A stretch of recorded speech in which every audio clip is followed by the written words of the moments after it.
1453 was a devastating time in the history of England. This is generally viewed as the year that marked the end of the 100 Years' War, a conflict that had started back in 1337. In that year, King Edward III of England had tried to reclaim England's lost territories in northern and western France, and had then laid claim to the French throne. The conflict had seen England win major victories over the decades, notably at the Battle of Agincourt in 1415, following which the goal of uniting the crowns of England and France was very nearly fulfilled. However, in the long term, the 100 Years' War was less successful for England. Between 1449 and 1453, England had lost virtually all of its remaining territories in France.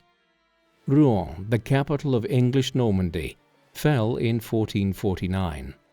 Bordeaux was lost in 1451, and the English war effort was terminated at the Battle of Castillon on the 17th of July, 1453.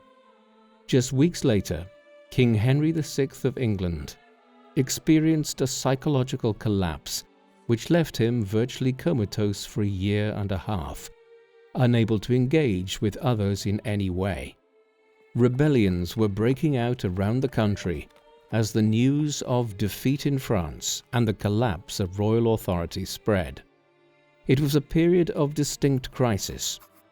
As all of this happened, many turned to one of England's leading nobles, believing that he was the man to lead the country away from the edge of the abyss. This man was Richard, the 3rd Duke of York.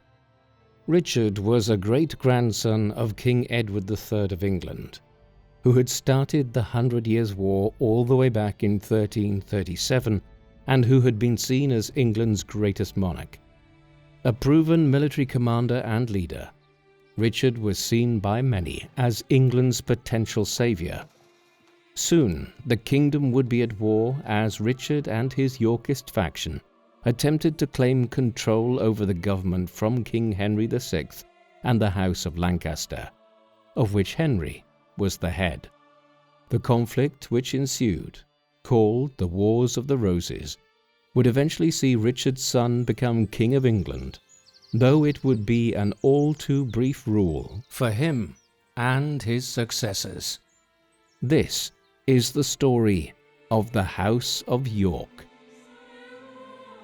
The House of York's rise began in the middle of the 14th century.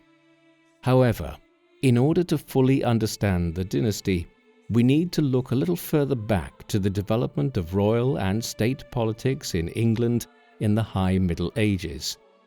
Back in the early Middle Ages, in the 8th and 9th centuries, England was divided into numerous different kingdoms. Among these were Mercia and Wessex, ruled broadly by Germanic Anglo-Saxons, and the kingdoms of Northumbria and East Anglia, ruled by the Danes, who had arrived in large numbers in the 9th century. The Kingdom of Wessex gradually unified all of England in the late 9th and 10th centuries to the extent that a clear Kingdom of England had emerged by the 11th century, corresponding fairly closely to the modern-day nation of England. This all changed again in 1066, when a succession dispute led to William, Duke of Normandy in northern France, crossing to England and claiming power. The Norman conquest would have an enduring influence over the politics of England for centuries to come. It meant that the kings of England and its nobility also held land in the north of France. Additional lands in places like Maine, Aquitaine and Gascony in the west of France were acquired through dynastic marriages in the 12th century. As we have seen, developments concerning England's lands in France would form the background of the rise to power of the House of York centuries later. The rulers of England for centuries after the Norman conquest were all descended to one degree or another from William the Conqueror. From 1154, the royal dynasty became known as the House of Plantagenet. This was because King Henry II, who became King of England in 1154, was the son of Geoffrey Plantagenet, Count of Anjou. One of Henry II's sons, King John, managed to lose a large proportion of the Plantagenet lands in France during his reign between 1199 and 1216, most notably the Duchy of Normandy. It would fall to John's successors to try and reclaim these lands. In particular, in 1337, John's great-great-grandson, King Edward III, launched a war with France to try and reclaim Normandy and other lands. 3 years later, he laid claim to the French throne, which back in 1328 had passed from the House of Capet to the House of Valois in France. This was the beginning of the 100 Years' War that would so shape the politics of England in the 14th and 15th centuries, defeat in which would pave the way for the House of York to claim the English throne. More broadly, Edward III reigned for 50 years between 1327 and 1377. Of the 13 children he and his wife Philippa of Hainault had, 8 were boys, and 5 of these lived into adulthood. The eldest of these was Edward, born in 1330 and commonly known as the Black Prince. Lionel, Duke of Clarence, was the second eldest and was born in 1338. John of Gaunt, Duke of Lancaster, followed in 1340, followed by Edmund of Langley, first Duke of York, in 1341, and finally Thomas, Duke of Gloucester, in 1355. The House of York would be descended from the fourth of these 5 sons, Edmund of Langley, Duke of York. Edmund of Langley, the founder of the House of York, was born on the 5th of June 1341. His name derives from his having been born at King's Langley in Hertfordshire, just north of the City of London. Each of Edward's 5 adult sons ended up receiving large estates around England, often as older noble lines died out. Early in his life, when his godfather John de Warenne, 7th Earl of Surrey, died in 1347, Edmund was granted a large chunk of Surrey's lands, as the Earl had died without any son to inherit his estate. Many of these lands were located in Yorkshire in the north of England, creating a link between Edmund, York, and the Yorkshire region. The period between the outbreak of the 100 Years' War in 1337 and the Treaty of Bretigny in 1360 was an intense part of the war. It was also one in which England won many great victories. For a time, it seemed like Edward III would reclaim all of the lands which had been lost by King John a century and a half earlier. Given the intensity of the conflict, Edmund was campaigning in France by the late 1350s, while he was still little more than a teenager by modern terms. He took part in several further expeditions in the 1360s and 1370s, although by then the war had turned into more of a stalemate. Edmund's role was small in the conflict at this stage, as the primary English military leaders were his older brothers, Edward, the Black Prince, and John of Gaunt. Edmund's father died in 1377, at which time the throne passed to Richard, a son of the Black Prince. Edward had predeceased his father by a year, dying of a prolonged case of dysentery in 1376. Richard was a child at the time of his accession, and his uncles played a large role in running the kingdom during his minority. It was during this period, in 1385, that Edmund, who had been Earl of Cambridge since 1362, was made Duke of York. This appointment formed the basis for Edmund and his descendants to be known as members of the House of York. It is worth pausing here to consider the significance of this title and the lands involved. Today, the city of York in northern England is a modest provincial city. Depending on whether the incorporated city itself is being considered or the wider metropolitan area, the population of the city is between around 140,000 and 200,000 people. This means it barely fits into the top 30 largest cities in modern England, placing it in a similar category with small cities like Swindon and Blackpool. However, York was once a city of great significance within England.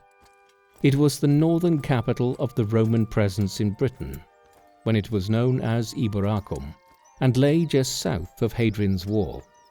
Because it had been a major centre of civic life and settlement in Roman times, it remained one of the leading urban centres in Britain in the early medieval era.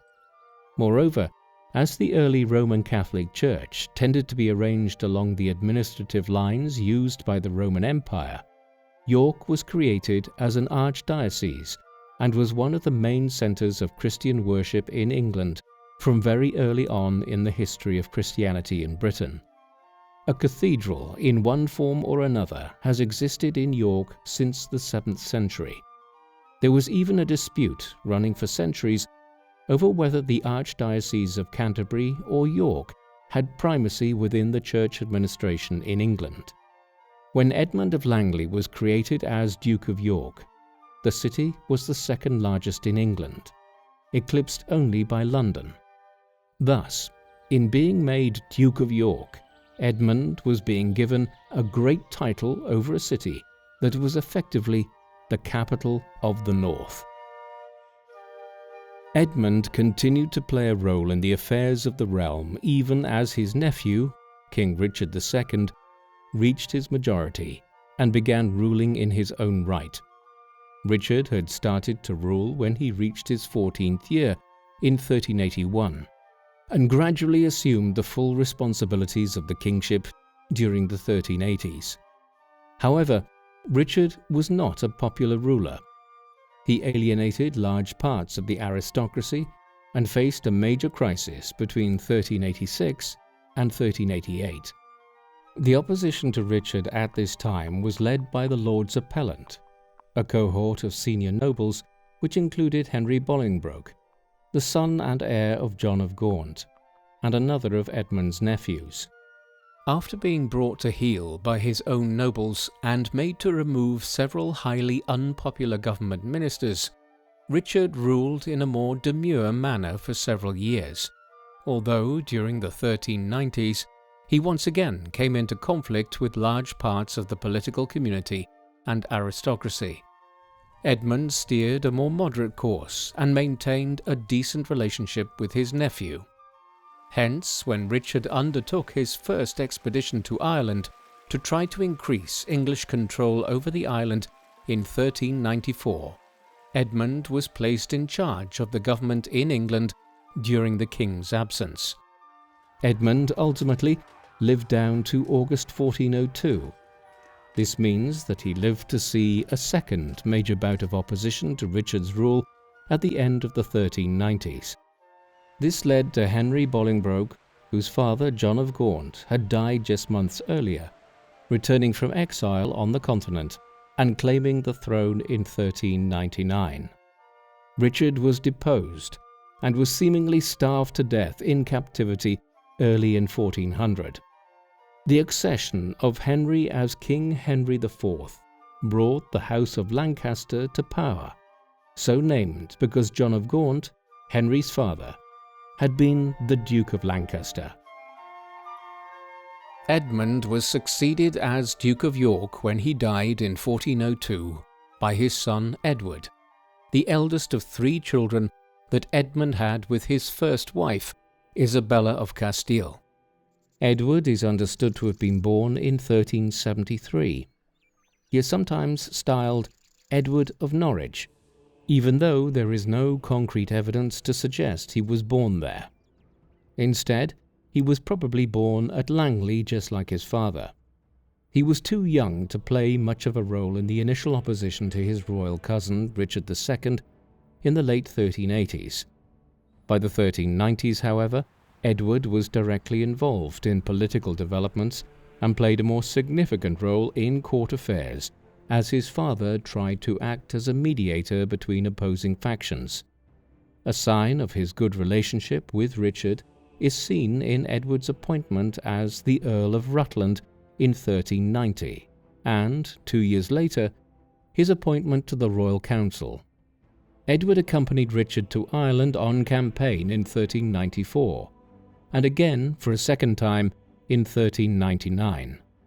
In these later years, Edward was given large grants of lands which Richard confiscated from other nobles. He was evidently someone who was close to the king. Therefore, when Henry IV claimed the throne, Edward was deprived of his offices and had to spend several years trying to rehabilitate himself within the new Lancastrian royal regime. Edward's succession as second Duke of York in 1402 provided a brief respite, but later he was arrested for allegedly playing a role in the outbreak of a major rebellion in Wales.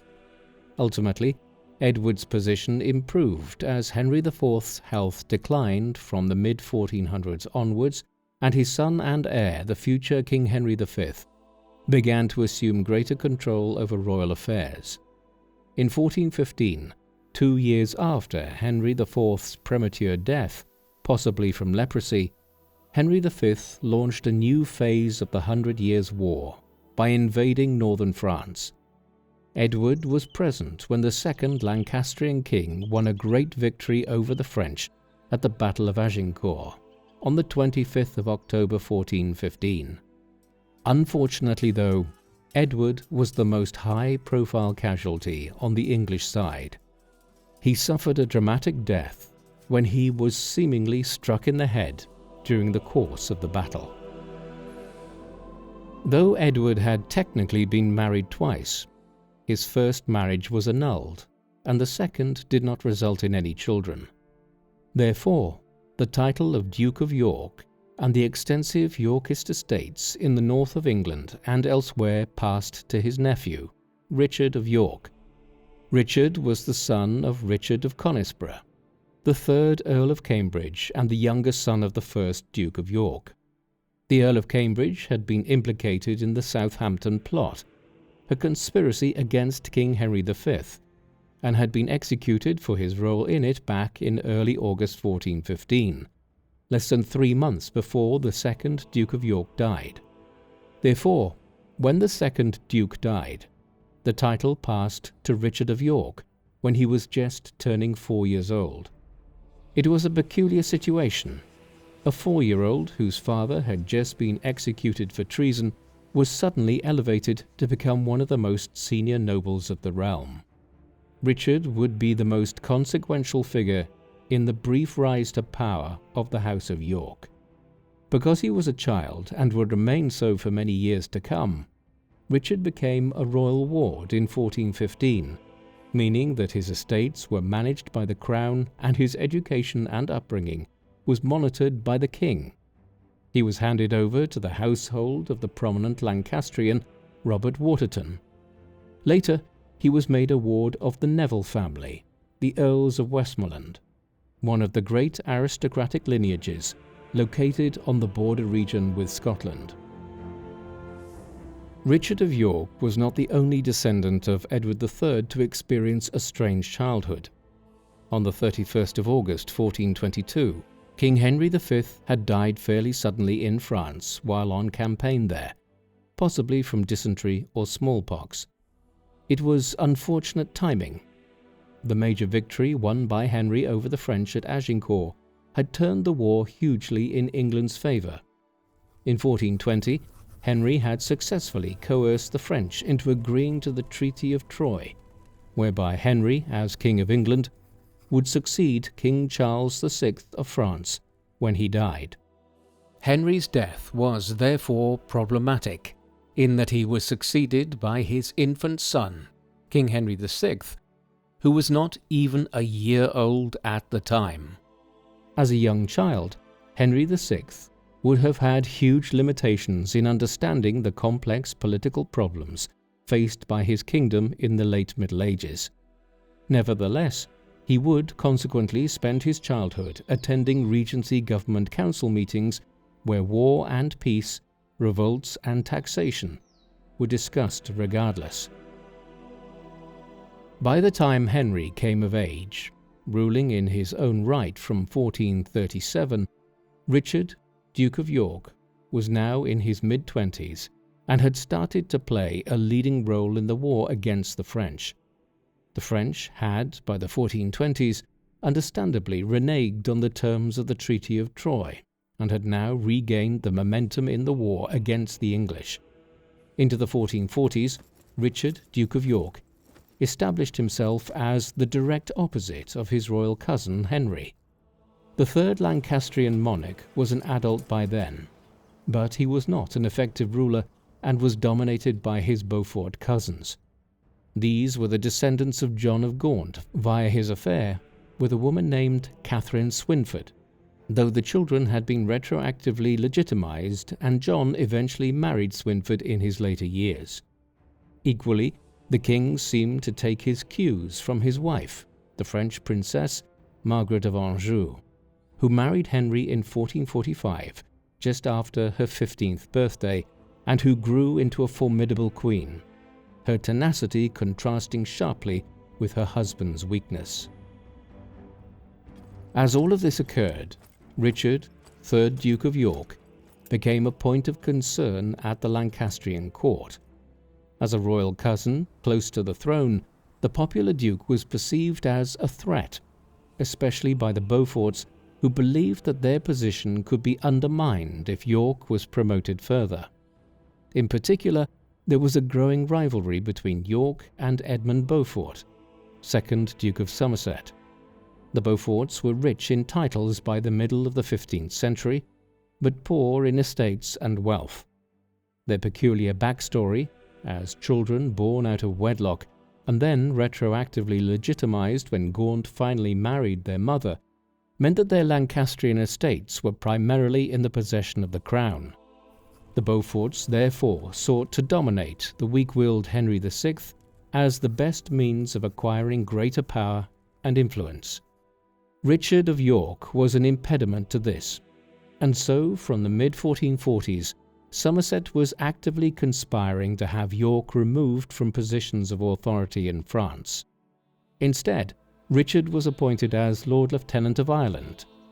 Ireland had been partially conquered by the English crown in the late 12th and 13th centuries, only for an Irish resurgence to push the English back towards a pale around Dublin in the 14th and 15th centuries. York was appointed to take up his position in Ireland in 1447, though in the end he only went there in 1449, and his term as governor was short. Richard returned to England after a major rebellion broke out in the summer of 1450, led by a commoner called Jack Cade. The scale of this revolt indicated how unpopular Henry VI's rule had become, following the loss of Rouen in Normandy the previous year. From this point on, there were growing tensions between York and the Lancastrians.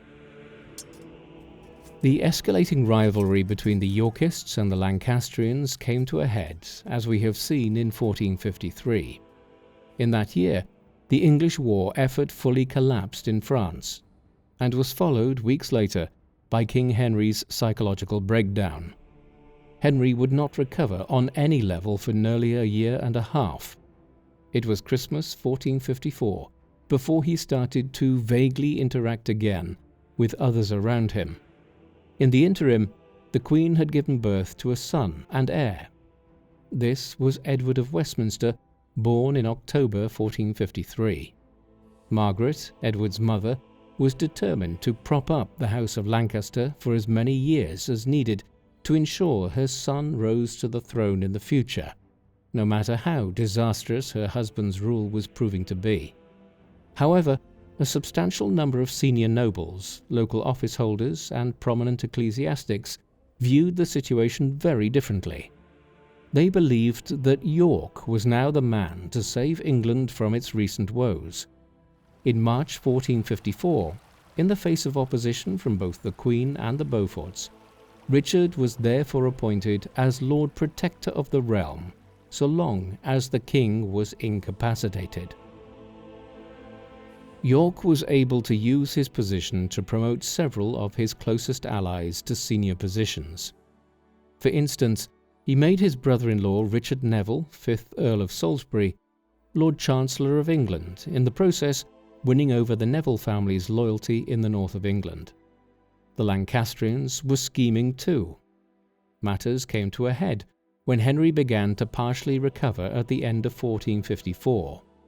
Although he would never be himself again, and suffered periodic breakdowns in the years that followed, the king's conditions seemed to have improved enough that the Queen, the Beauforts and other Lancastrians were now able to claim that York was no longer needed as Lord Protector.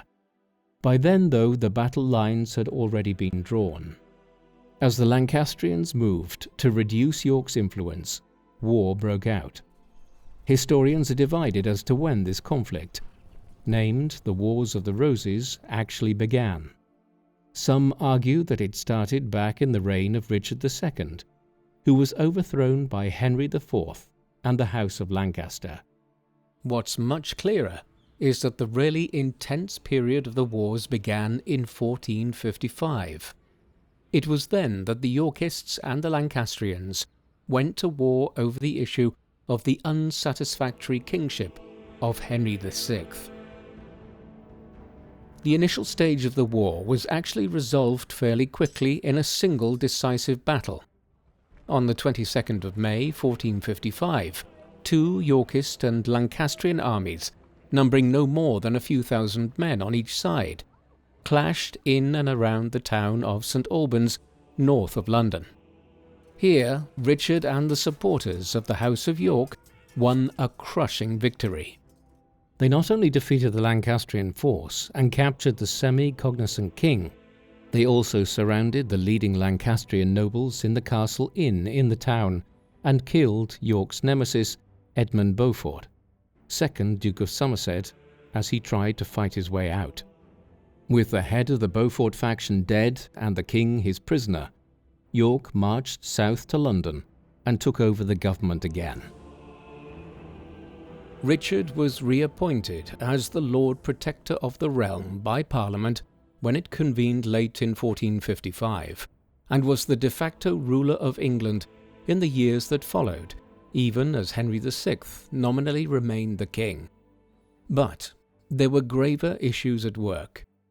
The rise of the House of York was a symptom of a wider problem in 15th century England, the breakdown of royal authority and the squabbles between overmighty nobles like the Nevilles and the Percys in the north of England. Over the next few years as Lord Protector, Richard of York tried and failed to stop these noble rivalries. Furthermore, the Beaufort case was resurrected by Henry Beaufort, 3rd Duke of Somerset, who allied with the Queen.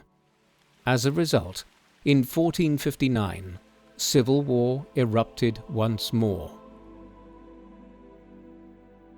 During this latest phase of the Wars of the Roses, the Duke of York was increasingly of the view that King Henry VI would have to be deposed altogether. Richard would also have to press his right to rule in lieu of an incapable monarch, much as Henry Bolingbroke had seized the throne from his cousin Richard II back in 1399. Richard had a strong claim to the throne. As we have seen, he was the grandson of Edmund of Langley, 1st Duke of York, the 4th adult son of King Edward III. Thus he was the great-grandson of Edward III on his father's side. But beyond this, Richard also had an even stronger claim to the crown on his mother's side. She was Anne Mortimer, a descendant of Lionel, Duke of Clarence, the second eldest child of Edward III. As the male line of the Black Prince, Edward III's eldest son, had died out when Richard II was killed in 1400, the line of the Duke of Clarence would have had the strongest claim to the throne thereafter. However, the Lancastrians, descended from John of Gaunt, the third eldest son, had seized the throne in 1399. In any event, Lionel, Duke of Clarence, only had a single daughter. It was this female line from which Richard of York was descended from on his mother's side.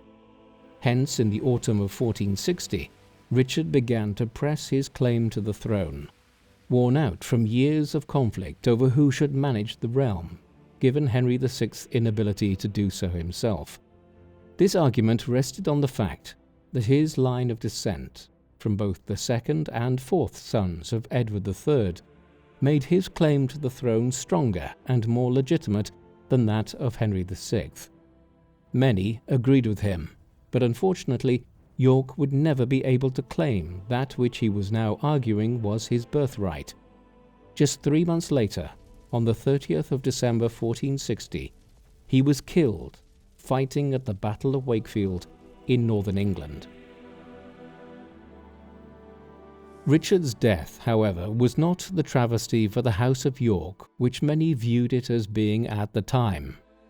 It was quickly revealed that his son and heir, Edward, 4th Duke of York, was an immensely capable young man who took over the leadership of the Yorkist cause smoothly and effectively. Although he was only 18 years old at the time of his father's death, Edward was already a seasoned military commander who had fought alongside his father since the reigniting of the war in 1459. Unusually tall for the time, at 6 foot 4 inches, handsome and affable, Edward cut an imposing figure who stood in stark contrast to Henry VI. Following his father's death, he rallied the Yorkists and won 2 major victories over the Lancastrians at the Battle of Mortimer's Cross in February 1461, and then at the Battle of Towton. The latter clash in North Yorkshire on the 29th of March 1461 was the defining battle of this stage of the Wars of the Roses. Tens of thousands of men fought at Towton, making it a battle of unprecedented size in the clash between the houses of York and Lancaster and their respective allies. Although substantially outnumbered, Edward's archers took advantage of a wind that was blowing in their favour, sowing havoc in the Lancastrian lines from afar. They then engaged at close range and routed the Lancastrians. The core of the Lancastrian faction fled over the border to Scotland, while Edward proceeded south and was crowned at Westminster Abbey outside London as King Edward IV on the 28th of June 1461. The difference between Edward IV and Henry VI as King of England could not have been greater.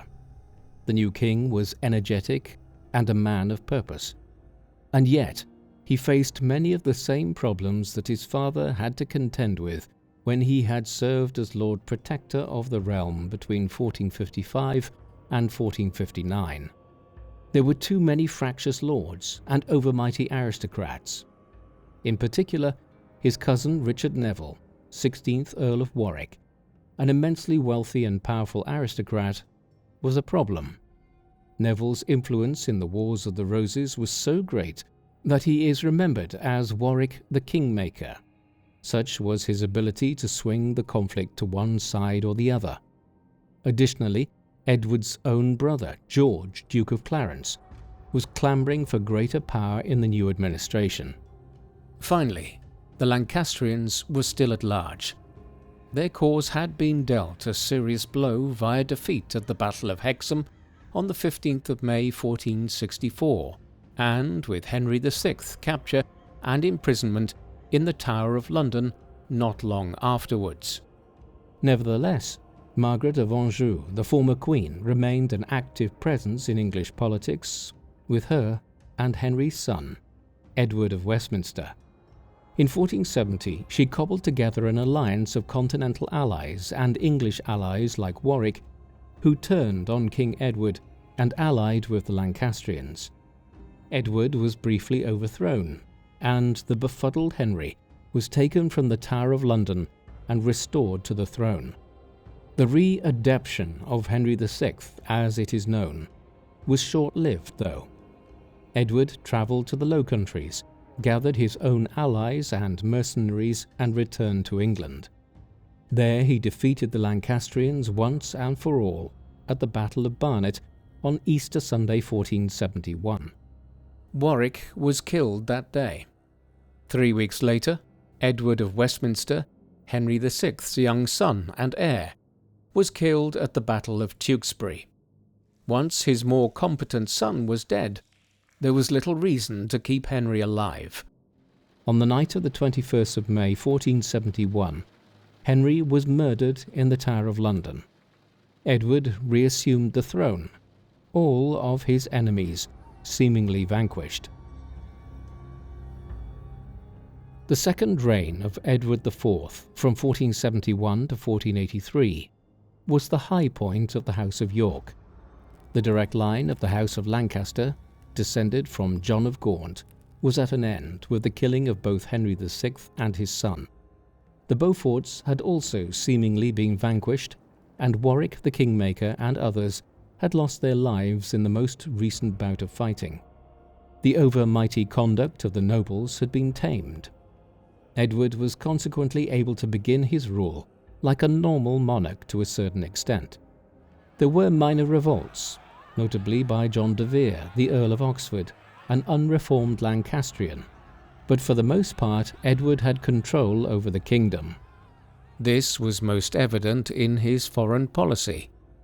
With things stable for once on the home front, Edward was able to try to revive the war with France, for the first time since 1453. England had retained control of a single enclave on the continent, the port of Calais and its hinterland. Edward imagined he could try to reclaim Normandy one day, using the port of Calais to his advantage. In 1474, he formed a new alliance with the Duchy of Burgundy through the Treaty of London, and the following year he invaded France with over 10,000 men. The campaign came to nothing though. King Louis XI of France quickly bribed Edward with a large cash payment to abandon the effort, and the Treaty of Picquigny of August 1475 essentially confirmed that the 100 Years' War had ended in 1453.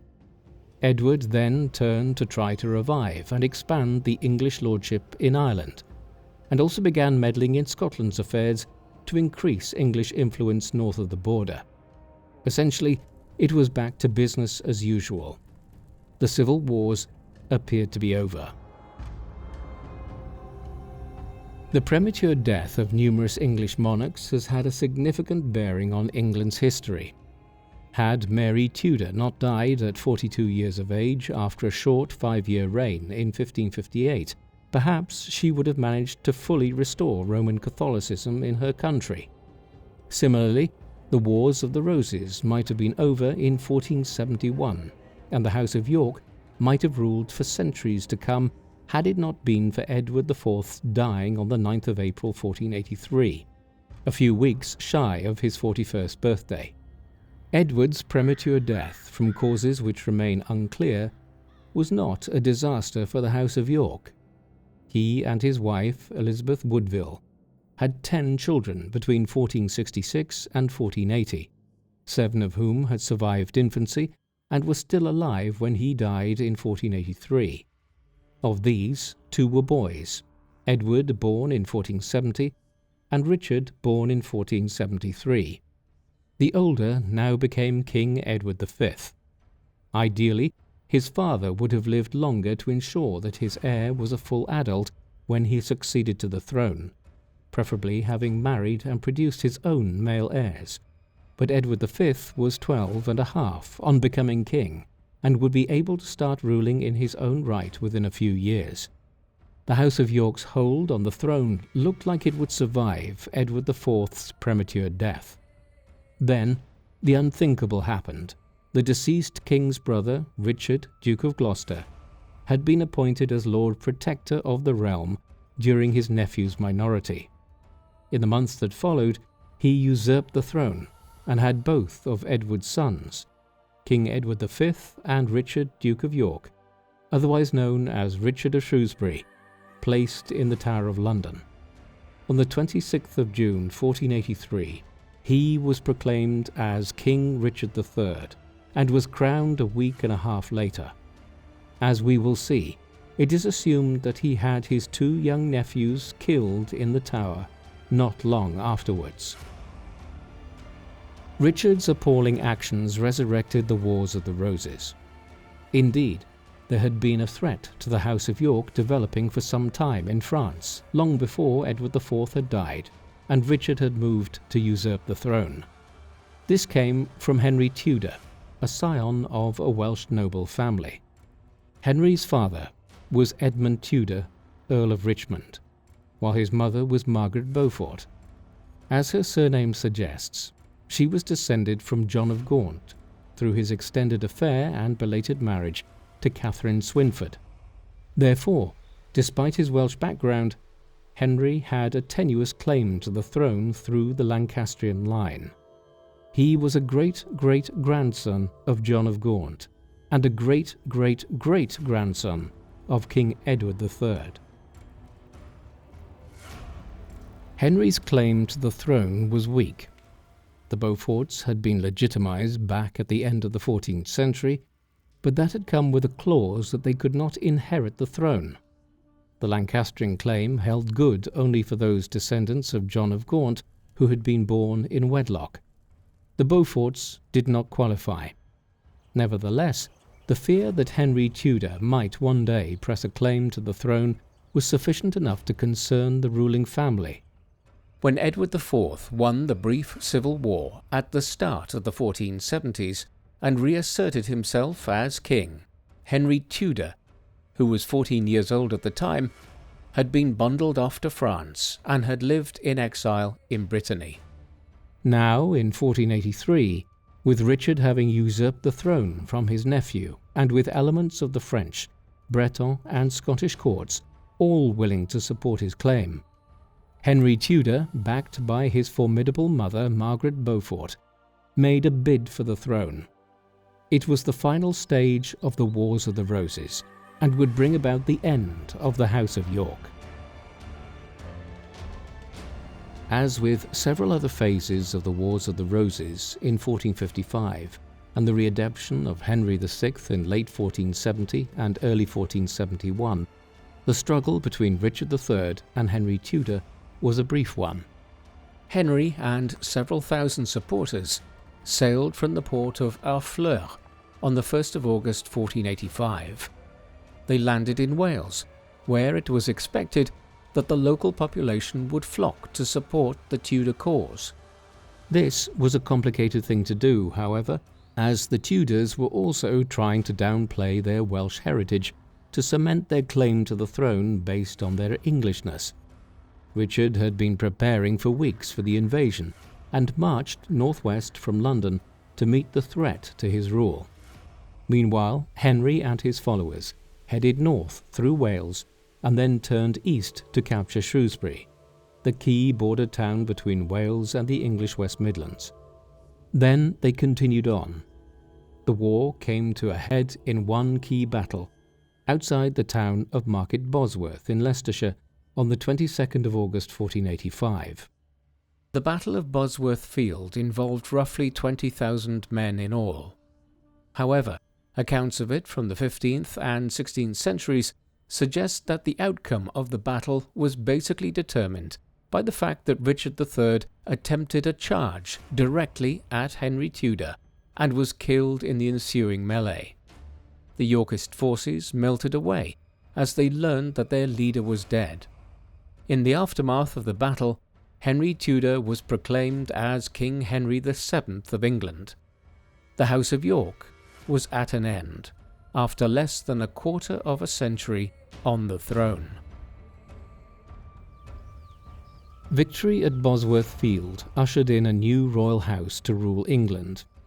Henry Tudor's claim to the throne might have been based on his descent from the House of Lancaster, but since this was on his mother's side, a new royal house was established, the House of Tudor. There were several loose ends. Richard III had only had one legitimate son, Edward of Middleham. He had died in 1484 from a sudden and unknown cause. Richard did have an older, illegitimate son, John of Gloucester, who was about 17 years old at the time of Bosworth Field. Because he was illegitimate, it was assumed that he did not pose a threat to the Tudors. Still, in 1499, after numerous rebellions by Yorkist pretenders, Henry VII appears to have reconsidered. The admittedly scant details suggest that Henry had John murdered that year. Beyond this, Henry decided on a very wise political move following Bosworth Field. His claim to the throne came via the Lancastrian line. He would now unite this to the Yorkist claim. Thus, in January 1486, he married Elizabeth of York, the oldest daughter of King Edward IV. The goal was that the children of this marriage would then have a claim to the throne via both the House of Lancaster on Henry's side and via the House of York on their mother's side. Hence, Henry VIII, who would come to the throne in 1509 as the second Tudor monarch, was descended from both the houses of Lancaster and York. In a roundabout way, this means that the House of York lived on, albeit through the maternal line, via the Tudor dynasty. Every ruler of England and Britain since 1509 has consequently had a link, however weak, to the House of York. Henry VII appeared to have finally brought the Wars of the Roses to an end. There were loose ends at the same time. Many wondered what had happened to the two sons of King Edward IV, his heir and successor, King Edward V, and his younger brother Richard of Shrewsbury, who had held the title of Duke of York. The pair had been placed in the Tower of London by their uncle, and as a result are generally referred to today as the Princes in the Tower. There was no information about what had happened to them after Richard III placed them in the fortress on the eastern edge of London. If they were alive, they surely had a claim to the throne, especially so because Edward V had, according to royal law, succeeded his father as king immediately upon Edward IV's death. This issue, though, would never have to be dealt with.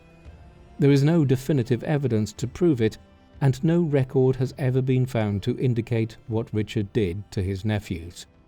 Nevertheless, almost all historians agree that the two boys were dead before Henry Tudor clashed with the last king of the House of York at Bosworth Field in 1485. Richard must have ordered them to be discreetly killed after he had them imprisoned in the Tower. He likely feared that the princes could become a source of opposition to his rule as they grew up. In the summer of 1674, a makeshift coffin, more like a wooden crate, was found in the Tower with two small sets of skeletal remains within it. These were placed in the royal crypt in Westminster Abbey under the belief that they were the remains of the princes in the Tower. This has never been proved beyond doubt.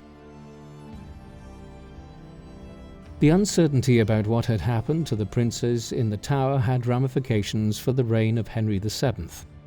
In 1487, a child whose real name was Lambert Simnel was proclaimed initially as one of the princes in the Tower, though his handlers later changed his identity to suggest he was George Plantagenet, the Earl of Warwick, and a nephew of the deceased King Edward IV. He was taken to Ireland, the old Yorkist stronghold since the third Duke's time there, in 1449 and 1450, where he was proclaimed as King Edward VI in opposition to Henry VII. This effort to revive the House of York ended in military defeat at the Battle of Stoke Field on the 16th of June 1487. 3 years later, a new pretender by the name of Perkin Warbeck appeared and also made his way to Ireland. There he claimed to be Richard of Shrewsbury, Duke of York, the younger of the princes in the Tower. Warbeck posed a graver threat to Henry VII and was at large for most of the 1490s, during which time he raised several armies. He was finally captured late in 1497 and executed in 1499. Hence, While neither Simnel or Warbeck were genuine in their claims, their cases emphasize how the unanswered questions about the fate of the princes in the Tower led to efforts to revive the House of York during the early period of Tudor rule. For decades thereafter, the Geraldine faction in Ireland, which had supported the Yorkists greatly in the 15th century, would be perceived as a centre of Yorkist support, which continued long after the Tudors came to power. As late as the 1520s and 1530s, officials were writing about the dangers of unreformed Yorkist supporters emerging there decades after it had become clear that the princes in the Tower would never be seen again.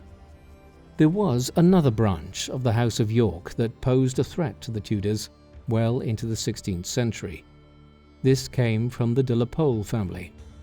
The third Duke of York had 7 children. 2 of them, Edward IV and Richard III, had become kings of England. As we have seen, George, Duke of Clarence, had rebelled against his brother, a move for which he was executed in 1478. A 4th boy, Edmund, Earl of Rutland, had lost his life at the Battle of Wakefield on the 30th of December 1460, the same clash in which his father was killed. That left 3 daughters, Anne, Elizabeth and Margaret. 2 of these had children who lived into the 16th century. Anne's daughter, Anne St. Leger, died in 1526 after having many children. While her descendants were never considered a threat to the Tudors, the same could not be said of the descendants of Elizabeth of York. She married John de la Pole, the 2nd Duke of Suffolk, one of the leading aristocrats of the realm. Their son, Edmund, 3rd Duke of Suffolk, was a nephew of both Edward IV and Richard III, and arguably had a stronger claim to the English throne than Henry VII and his successor, Henry VIII, did. This left the first 2 Tudor monarchs on edge. The de la Poles did little to relieve their concerns, conspiring with foreign governments in such a way to make it appear as though they planned to revive the Wars of the Roses. Several of the de la Poles were eventually placed in the Tower, and many of them were executed in the early 16th century, including the 3rd Duke in 1513. Separately, George, Duke of Clarence's descendants were part of the Pole family via his daughter Margaret's marriage to Sir Richard Pole. Their offspring included Reginald Pole, a cardinal of the Church and later the Archbishop of Canterbury. He opposed the introduction of the Protestant Reformation in England by Henry VIII, while living on the continent from the mid-1530s onwards. Significantly, there were constant concerns in the last decade of Henry VIII's reign that the Pole family would attempt to lay claim to the throne through the female stem of the House of York. As late as 1603, when the last of the Tudors, Queen Elizabeth I, died without an heir, there was speculation that the Hastings family, Earls of Huntingdon, had a claim to the throne based on a circuitous descent from the House of York. Hence, while the House of York had only briefly held the throne between 1461 and 1485, the Yorkist claims to it continued for over a century and cast an air of insecurity over the entirety of the reign of the Tudors. While the House of York had been destroyed at the end of the Wars of the Roses and was viewed as a direct threat to the Tudors over the next century, the lands they had owned and the dukedom continued to occupy a prominent place in the aristocratic politics of England. In 1494, as he sought to shore up his family's control over England, Henry VII named his 2nd son, the future King Henry VIII, as the new Duke of York. Henry was the spare heir, and it was intended that he would hold the title of Duke of York as the preeminent noble of the realm, after his older brother Arthur became king one day. However, Prince Arthur died in 1502, and Henry became king upon their father's death in 1509. At this time, the title of Duke of York was again suppressed, and the duchy's lands were incorporated into the royal estate once more. History repeated itself a century later when King James I made his second eldest son, Charles, Duke of York in 1605, in a mirror image of developments with Henry and Arthur a century earlier. Charles's older brother, the heir apparent, Prince Henry Frederick, died in 1612. This resulted in Charles succeeding as King Charles I in 1625, and the dukedom was suppressed yet again. Charles in turn bestowed the title on his second eldest son, James, in 1634, cementing the notion that the second eldest son of the king should hold the title of Duke of York, while the eldest son and heir was the Prince of Wales. In James's case, this has had a lasting impact on the world. After an English force seized the Dutch colony of New Amsterdam on Manhattan Island in 1664, triggering the Second Anglo-Dutch War in the process, his brother, King Charles II, bestowed the lands on James, who still held the title of Duke of York at that time. Hence, New Amsterdam was renamed as New York. The House of York was long gone from power, but 2 centuries later, the York title was responsible for how the financial capital of the world acquired its name. There have been several further creations of the title of Duke of York in the centuries since, always for the second eldest son of the ruling king or queen. Strangely, in all 5 instances, Henry VIII, Charles I, James II, George V, and George VI, each of these Dukes of York ended up becoming king, either because of the death of their older brother or a royal abdication. Thus, the title has never been passed on. It is constantly reabsorbed into the royal estate as the Duke of York becomes king. This pattern does look set to be broken, though, by the current holder of the title, Andrew, Duke of York, a disgraced figure who is far down in the line of succession. As he has no male heirs, the title will die out with him once again, and might possibly be conferred on Prince William's younger son, Louis, in years to come. The House of York are a strange royal house within English political history. If one treats the houses of Lancaster and York as separate entities from the wider Plantagenet dynasty, then the House of York has the dubious distinction of being the most short-lived royal line in English and British history. Its heads ruled for a grand total of around 23 years and were overthrown twice in the space of a quarter of a century. It is a peculiar scenario when we consider that the Yorkists came to power chiefly because the third Duke of York was perceived as a potential saviour of England during a period of immense crisis. The roots of the Yorkists, like their Lancastrian rivals, are found in the children of King Edward III. The family was descended from Edmund of Langley, 1st Duke of York, though the family's more senior claim to the throne descended from Lionel, Duke of Clarence. The first and second dukes were ultimately individuals who demonstrated a pragmatic approach to power during a period of sustained crisis in England's political history. Neither opposed Richard II, and both reconciled themselves fairly quickly to the new dispensation once the Lancastrians seized the throne in 1399.